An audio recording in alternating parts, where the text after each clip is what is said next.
हर हर महादेव। गोविंद जय जय गोपाल जय जय गोविंद जय जय गोपाल जय जय जय गोविंद जय जय गोपाल जय जय गोविंद जय जय गोपाल जय जय श्री राधा रमण हरि गोविंद जय जय श्री राधा रमण हरि गोविंद जय जय गोविंद जय जय बोलो गोपाल जय जय गोविंद जय जय बोलो गोपाल जय जय गोविंद जय जय बोलो गोपाल जय जय गोविंद जय जय बोलो गोपाल जय श्री राधा रमण हरि गोविंद जय जय श्री राधा रमण हरि गोविंद जय जय गोविंद जय जय बोलो गोपाल जय जय गोविंद जय जय बोलो गोपाल जय बोलो गौरी शंकर भगवान की जय। नमः पार्वती पतये हर हर महादेव। भगवान ब्रह्मा जी ने कामदेव से कहा कि अब तुम जाकर के शिव के ऊपर अपने बाणों को छोड़ो, शिव समाधि को तोड़ो। कामदेव बोला महाराज तुमने तो पहले कह दिया था, आपने पहले ही साफ दे दिया, अब हमको मरने के लिए भेज रहे हो। भगवान ब्रह्मा के कहने पर कामदेव गया। कामदेव ने शिव के ऊपर बाणों का प्रहार किया और महाराज आम के कल मैंने बताया था, आम के पत्तों पर छिप छिप करके काम बाण छोड़े गए। शिव जी के तीसरे नेत्र से कामदेव भस्म हुआ। रति प्रकट हुई। रति ने भगवान शिव के चरणों में निवेदन किया। भगवान शिव ने कहा कि तुम अपने पति को द्वापर में प्राप्त करोगी और उस समय प्राप्त करोगी जब भगवान अवतार लेके आएंगे, भगवान के पुत्र प्रद्युम्न के रूप में तुम्हें कामदेव मिलेंगे। इस तरह से महाराज काम को भस्म किया।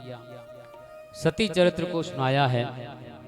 माता सती का प्रादुर्भाव हुआ दक्ष के द्वारा। दक्ष जो है माता सती को शिव जी को देने के बाद जब दक्ष राजा बना तो उसने एक दिन सारे देवताओं को बुलाया। बुला करके सबसे महाराज मंत्रणा की। उसी समय भगवान ब्रह्मा विष्णु महेश भी वहां थे। भगवान शिव दक्ष को देकर के खड़े नहीं हुए। दक्ष ने भगवान शिव को गाली देना प्रारंभ कर दिया और सारे देवताओं से कहा, हे देवताओं सुनो, कोई भी इसको देव नहीं कहेगा। ये देव नहीं है, देव कहलाने लायक नहीं है। ये मरकट लोचन बंदर जैसी आंख वाला, भूत गणों को साथ में रखने वाला, सदैव भस्म को लगाने वाला, इसको कोई भी यज्ञ में महाराज भाग नहीं देगा। दक्ष ने भगवान शिव को यज्ञ से च्युत कर दिया, वहां साप दे दिया। भगवान शिव की गणों ने दक्ष को साप दिया है, तुम अपनी वाणी से बहुत बक बक कर रहे हो, जाओ हम तुम्हें साप देते हैं, तुम्हारा सर कटेगा और बकरे का सर लगेगा। वहां शिव के जो द्रोही थे उन्होंने भी शाप दिया रुद्रगणों को। आपस में सापा सापी हुई। भगवान शिव ने सोचा यहाँ रहना ठीक नहीं है। भगवान शिव वहां से चले आए और दक्ष ने भगवान शिव से बदला लेने के लिए यज्ञ की है कनखल में, हरिद्वार में। वहां जाकर के उसने यज्ञ में सबको निमंत्रण दिया, लेकिन भगवान शिव को द्वेष के कारण निमंत्रण नहीं दिया। जब द्वेष के कारण निमंत्रण नहीं दिया,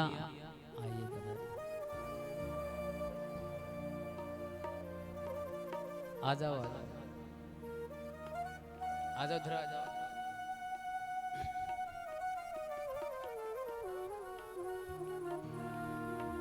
भगवान शिव को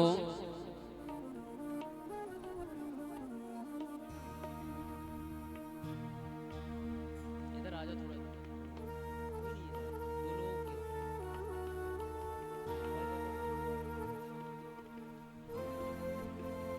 बैठ जा, थोड़ी देर की बात है।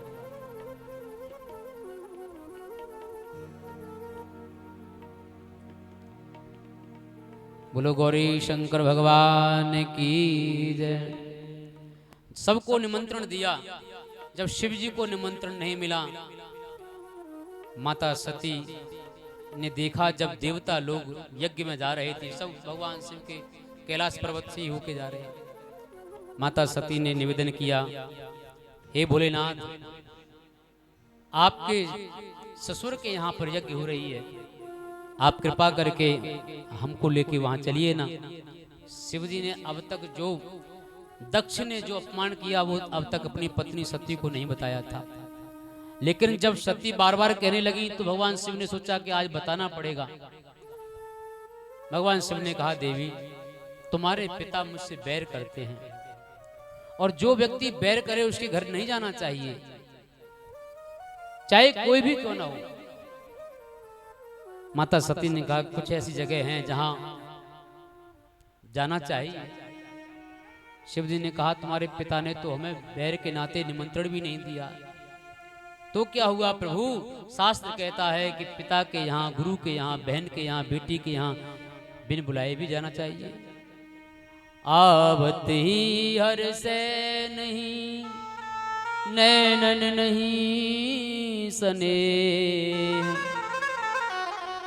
तुलसी वहाँ न जाइए, चाहे कंचन बरसे। वहां नहीं जाना चाहिए। बोले महाराज, वो आपके ससुर हैं, मेरे पिता हैं, वो कुछ नहीं कहेंगे, आप चलिए तो सही। भगवान शिव ने कहा, हम तो नहीं जाएंगे। माता सती नहीं मानी। भगवान शिव ने कहा कि ये तो जो है भगवान की ही इच्छा है, मेरे कहने से नहीं मान, क्योंकि कुछ भाभी ऐसी होती हैं जो मिटाई नहीं मिटती। भाभी मिट सकें त्रिपुरारी, भाभी को तो भगवान शंकर मिट देते हैं, लेकिन जो भाभी भगवान ठाकुर जी ने ही स्वयं रची हो उसको तो कोई नहीं मिट सकता। सुनहु भरत भावी प्रबल, बिलख कयो मुनिनाथ, हान लाभ जीवन मरण, यस अपयस विधिहा। ये सब भगवान की इच्छा है, इसलिए हुई वही जो राम रचे राखा। भगवान शिव ने देखा कि सती नहीं मान रही, सती जाने लगी। तुरंत भगवान शिव ने नंदी को बुलाया, नंदी इधर आओ, माता सती को इनके पिता के घर ले जाओ। नंदी महाराज लेकर के गए हैं। जब माता सती ने अपने घर में प्रवेश किया तो जाते ही महाराज देखा किसी ने उनको सम्मान नहीं दिया, किसी ने आदर नहीं किया, और बहन मिली भी वो बहुत मुस्कुराती हुई मिली। माता मिली, माता को लगा कि मेरी बेटी आ गई। कुपुत्रो जायेत क्वचिदपि कुमाता न भवति, हृदय से लगा लिया। लेकिन जब यज्ञशाला में पहुंची, वहां जाके देखा कि यज्ञशाला में भगवान शिव का कोई भाग ही नहीं, अधिकारी नहीं। फिर तो सती को अच्छा नहीं लगा। जो महादेव अकारण करुणा वरुणालय हैं, उन महादेव के लिए यज्ञ में भी भाग नहीं है। जो मेरा पिता जिसने मुझे शरीर दिया है, उस पिता ने मेरे पति को कहीं भाग नहीं दिया। ऐसे पिता के द्वारा जो शरीर प्रकट है उसको मैं अब नहीं रखूंगी, भस्म कर दूंगी शरीर। गिलानी हुई, उसी समय सती ने योगाग्नि में अपने शरीर को महाराज भस्म कर दिया। ये बात जाकर के भगवान शिव को पता लगा। भगवान शिव ने अपने बाल को तोड़ के धरती में मारा, वीरभद्र प्रकट हो गया। शिव पुराण में तो काली माता का भी उल्लेख है, काली माता साथ में प्रकट हुई। वीरभद्र और काली ने महाराज इतना विशाल रूप धारण किया, विशाल सेना के साथ में इन्होंने आक्रमण कर दिया। अब तो ऐसा लग रहा है जैसे प्रलय हो जाएगा। भगवान के रुद्रगणों ने जाकर के यज्ञ का विध्वंस किया। दक्ष का सिर कटा, और दक्ष के सिर कटने के बाद दक्ष की पत्नी देवता श्री नारद आदि देवता आदि भगवान शिव की प्रार्थना करने लगे। भगवान शिव की आराधना की, प्रार्थना की, भगवान प्रसन्न हुए। बकरे के सिर को लगाया गया और वो दक्षेश्वर नाम से महादेव कहे गए। गुरु दक्षेश्वर महादेव की। महाराज भगवान शंकर और पार्वती को, सती को श्रद्धा और विश्वास माना जाता है। भवानी शंकरु वंदे श्रद्धा विश्वास रूपिणौ। भगवान शंकर विश्वास है, माता गौरा जो है श्रद्धा है, और नंदी कौन है? नंदी महाराज धर्म है। वृष इव धर्मः। तो नंदी महाराज पे बैठ करके श्रद्धा गई अपने पिता के यहाँ, वहां जाकर के भस्म हो गई। यहाँ एक प्रश्न है कि महाराज क्या श्रद्धा धर्म पे नहीं बैठनी चाहिए? अगर बैठनी चाहिए तो वहां जाके भस्म क्यों हुई, नष्ट क्यों हुई? धर्म पे श्रद्धा तो की जाए, लेकिन ये याद रखना चाहिए धर्म पे अकेली श्रद्धा बैठेगी तो वो बहुत जल्दी नष्ट हो जाएगी। अगर विश्वास के साथ में बैठेगी तो महाराज वो फलीभूत होगी, उसका विकास होगा, विनाश नहीं होगा। इसलिए अकेली माता सती गई, भगवान शिव साथ नहीं गए, इसलिए उनको भस्म होना पड़ा, उन्हें नष्ट होना पड़ा। माता सती के नष्ट होने पर भगवान शिव उसी माता सती के शरीर को लेकर के महाराज चले हैं, और जब जहाँ चले और जहाँ जहाँ सती के अंग गिरे वहीं वहीं जाकर के महाराज देवी के सिद्ध स्थान हो गए। भारतवर्ष में महाराज देवियों के जितनी भी शक्ति पीठ हैं वहाँ माता सती के अंग ही गिरे हैं। अभी अभी जो हम ललिता मैया का दर्शन नैमिषारण्य में करके आए तो वो भी शक्तिपीठ महाराज है। इस तरह से भगवान सती चरित्र को कहते हैं। अब वही माता सती हिमालय की बेटी बन करके आई, पार्वती बन के आई। भगवान शिव तो अखंड समाधि में बैठ गए माता सती के जाने के बाद। जैसे तैसे महाराज उनको जगाया और उनसे कहा गया महाराज तारकसुर हुआ है, तारकसुर का उद्धार, तारकसुर को आपका पुत्र ही मार सकता है, इसलिए आप विवाह करिए। देवता लोग तो भगवान शिव को मनाने लग गए। इधर गौरा मैया जब प्रकट हुई तो नारद बाबा आए उनके हाथ देखने के लिए। गौरा मैया का हाथ देखा, हिमालय से कहा, मैना से कहा कि तुम्हारी बेटी के हाथ में ऐसी रेखा है कि जो इसे भरेगा महाराज वो अमर होगा। उसके स्वरूप के लक्षण बताए। नारद जी महाराज ये कह के गए। उसी दिन से गौरा मैया माता पार्वती भगवान शिव की जो है अर्चना पूजा करने लगी। माता पिता से आज्ञा लेके कठोर तप करने के लिए गई हैं। महाराज बेलवन में तपस्या की। कई लोग तो ये बताते हैं जो बेलोनवारी मैया हैं यही पार्वती ने तपस्या की थी, उनका नाम पड़ गया बेलोनवारी मैया, बेलवन में।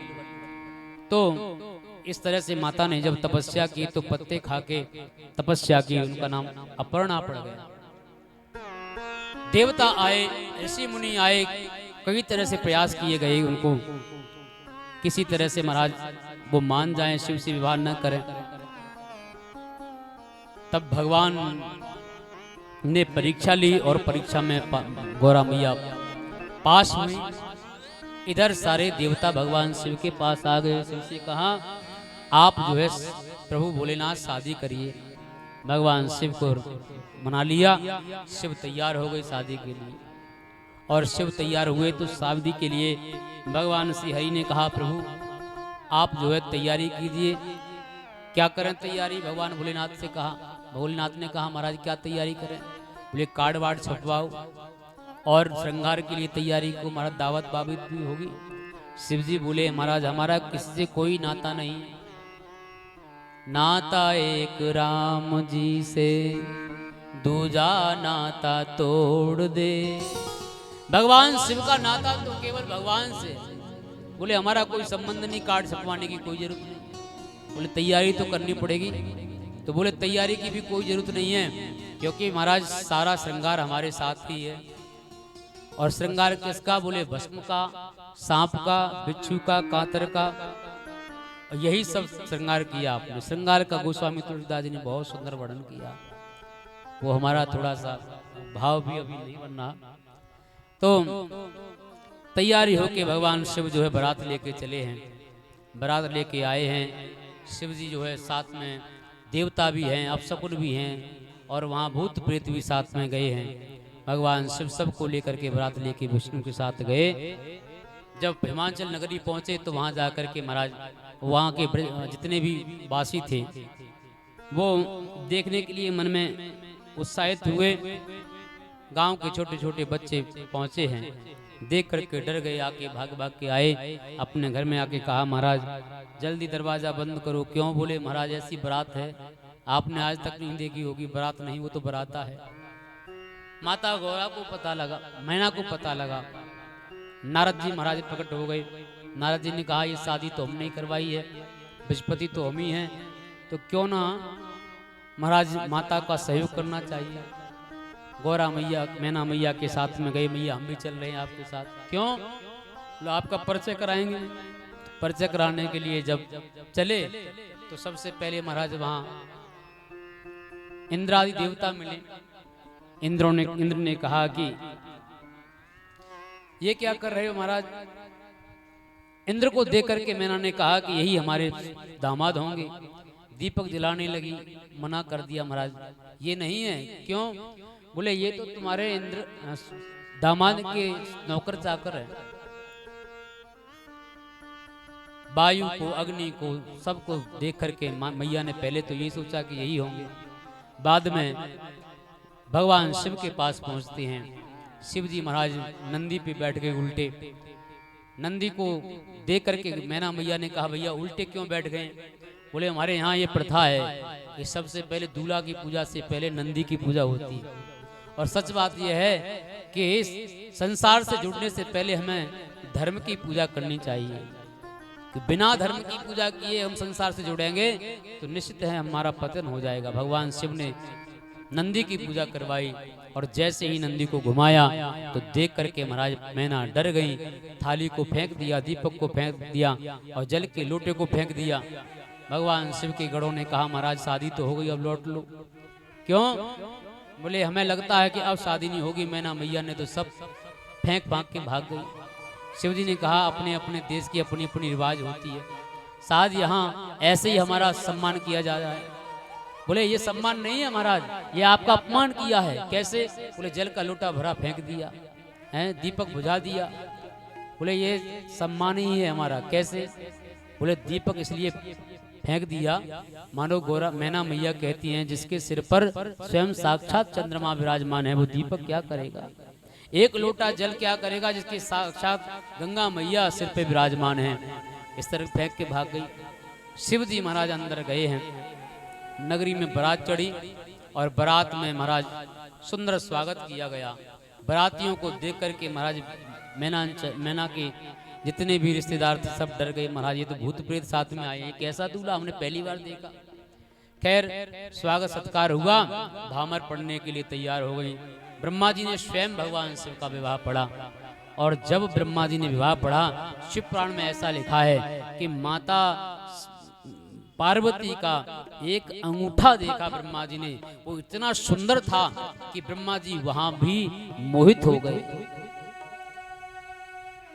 इतने मोहित हुए महाराज कि कहते हैं महाराज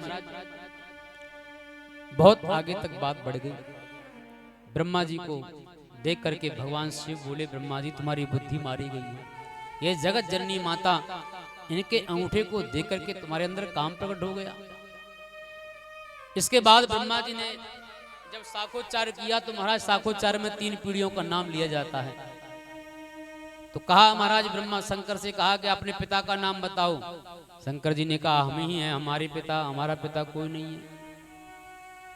अरे बोले ऐसे कैसे हो सकता है?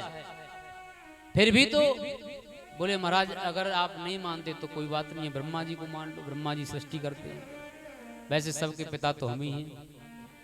महाराज शाखोच्चार हुआ, फिर बहुत सुंदर कन्यादान हुआ। कन्यादान में नाहन आई है, उसको महाराज आपने दक्षिणा के रूप में नाग दे दिया, हाथ में छोड़ कर भाग गई। बड़ी बहुत हंसी हुई वहाँ। और फिर उसके बाद महाराज कन्यादान के बाद विवाह भी संपन्न हुआ है।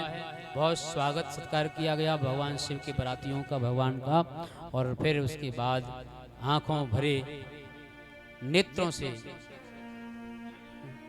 मैना ने और हिमालय ने माता पार्वती का महाराज विवाह के बाद विदाई दी है। और विदाई तो आप जानते हैं कि विदाई में ऐसा कोई व्यक्ति नहीं कि अपनी बेटी की विदाई में न रोता हो। महाराज ये समय ही ऐसा होता है क्योंकि बेटी पिता को प्राणों से ज्यादा प्रिय होती है। पिता बेटे की आस नहीं करता, लेकिन पिता बेटी से बहुत भावनाएं रखता है, क्योंकि जो बेटी पिता के लिए करती है वो बेटा कभी नहीं कर सकता। बेटी अपने पिता के लिए महाराज ससुराल जाते जाते तक छोड़ती नहीं है। आज कई ऐसे उदाहरण मिलते हैं, कई बेटों ने अपने पिता को छोड़ दिया, उनका धन हरण कर लिया। जिस पिता ने अपने बेटे के लिए सब कुछ दे दिया, अपना पूरा जीवन दांव पे लगा दिया, न बेचारे ने ये देखा दिन है कि रात है, कहाँ कहाँ रिक्शा चलाया, ऑटो चलाया है, बाजार में क्या क्या नहीं किया, कहाँ कहाँ अपने सर को नहीं फोड़ा उसके प्राप्त पाने के लिए, उसको बढ़ाने के लिए, उसको पढ़ाने के लिए। और जब वही बेटा जब बड़ा होता है तो कहता है पिताजी तुमने क्या किया हमारे लिए। लेकिन बेटी जब से पैदा होती है जो दे दिया वो खा लिया, जो कुछ कर दिया वो सब सहन कर लेती है। और वही बेटी जब नौकरी से आए, स्कूल से आए, कहीं से आए, वही बेटी अपने पिता के लिए महाराज भागी भागी जाएगी, जल ले आएगी, पिताजी खाना लेके आऊं, पापा पानी लेके आऊं। इस तरह से करते करते महाराज बहुत सेवा कर, बहुत ख्याल रखती है बेटी।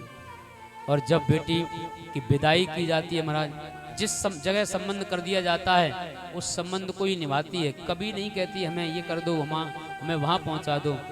जो दे दिया सो ले लिया, जो खिला दिया सो खा लिया।